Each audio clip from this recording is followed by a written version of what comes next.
Salut la communauté.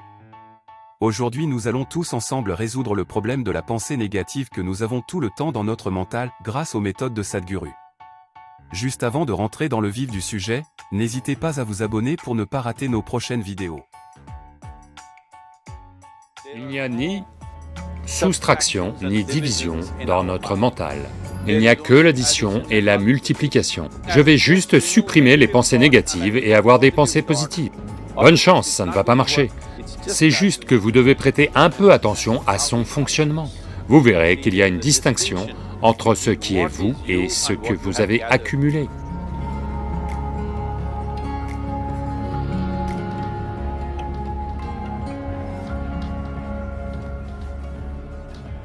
Eh bien, voyez la façon dont la question est posée et aussi la façon dont elle est abordée en général, c'est... Les gens pensent qu'il y a des pensées négatives et des pensées positives. Ils veulent supprimer les pensées négatives et n'avoir que des pensées positives.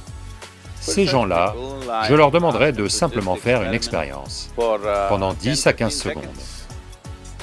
Qu'ils retirent de force une pensée de leur mental, par exemple, pendant les 10 prochaines secondes, ne pensez juste pas à un singe. Essayez de ne pas penser à un singe pendant les 10 prochaines secondes. Vous verrez que vous serez envahi de singes. Donc ce que je dis, c'est que ceci est la nature de votre mental.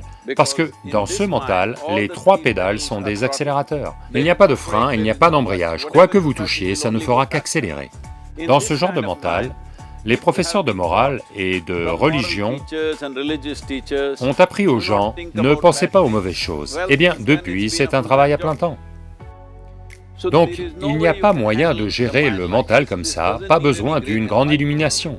Si vous passez 2 minutes les yeux fermés, vous allez réaliser que vous ne pouvez rien faire de force avec ce mental.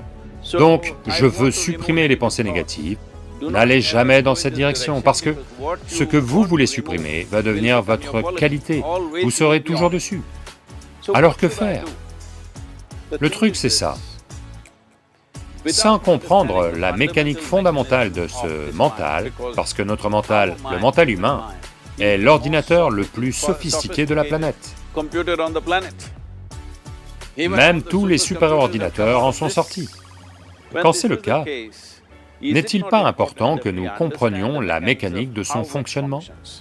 Un aspect simpliste de son fonctionnement, c'est que il n'y a ni soustraction ni division dans notre mental. Il n'y a que l'addition et la multiplication. Si vous essayez de faire quelque chose avec lui, il va dire une de plus. Si vous essayez fortement, ça va se multiplier encore bien plus. Dans ce mental, n'essayez pas d'identifier ce qui est positif, ce qui est négatif, pour ensuite le supprimer. Tout d'abord, on doit comprendre que ce mental qui est le vôtre, ce corps qui est le vôtre, sont censés vous servir vous. La vie que vous êtes est importante. Le corps et le mental sont des véhicules qui doivent nous servir nous. Si vous êtes assis dans un véhicule, il doit aller là où vous voulez aller. S'il va vers sa propre destination, quel est l'intérêt d'un tel véhicule? Ce n'est qu'une nuisance. En ce moment, la plupart des êtres humains, malheureusement, vivent cette possibilité fantastique qu'est le mental humain comme une nuisance, comme une chose problématique. Eh bien, c'est la plus belle chose que vous ayez. C'est juste que vous devez prêter un peu d'attention à la façon dont il fonctionne. Voici une chose simple. Le tout premier processus, c'est pour ça qu'on a sorti ce processus appelé Isha Kriya. Il est fait pour vous distancier de votre processus physiologique et psychologique. Il y a quelque chose qu'on appelle vous qui existe. Ce n'est pas la somme de toutes vos pensées et émotions et de votre processus physiologique. Au-delà de ça, il y a vous.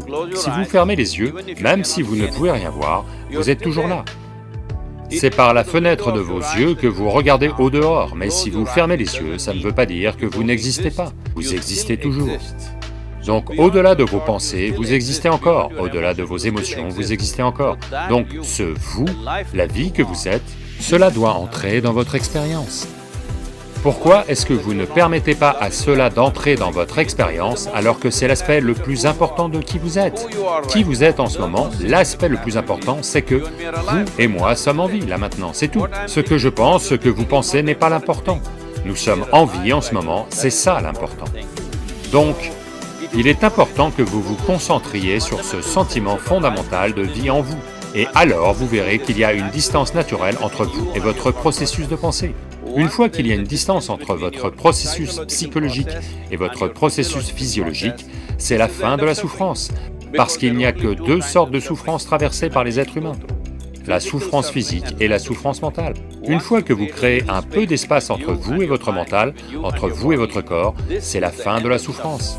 C'est quelque chose que chaque être humain doit éprouver et connaître, autrement, en pensant « je vais juste supprimer les pensées négatives et avoir des pensées positives », bonne chance, ça ne va pas marcher. 100% sûr, ça ne va pas marcher, car personne ne peut les supprimer, ils peuvent les éviter un certain temps. Donc quand des pensées négatives arrivent, vous dites « ram ram, shiva shiva », ce que vous voulez, mais ça c'est juste les éviter, elles n'ont pas disparu.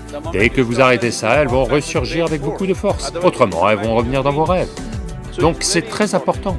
Tout d'abord, vous devez comprendre que votre colère, votre ressentiment, votre peur, vos angoisses, la négativité que vous générez. En général, le ressentiment, la colère, sont toujours dirigés contre quelqu'un. Mais nous devons comprendre que ce sont des poisons que nous buvons et on s'attend à ce qu'un autre meure. Heureusement, la vie ne marche pas comme ça. Si je bois du poison, je meurs. Si je bois du poison, vous ne mourrez pas.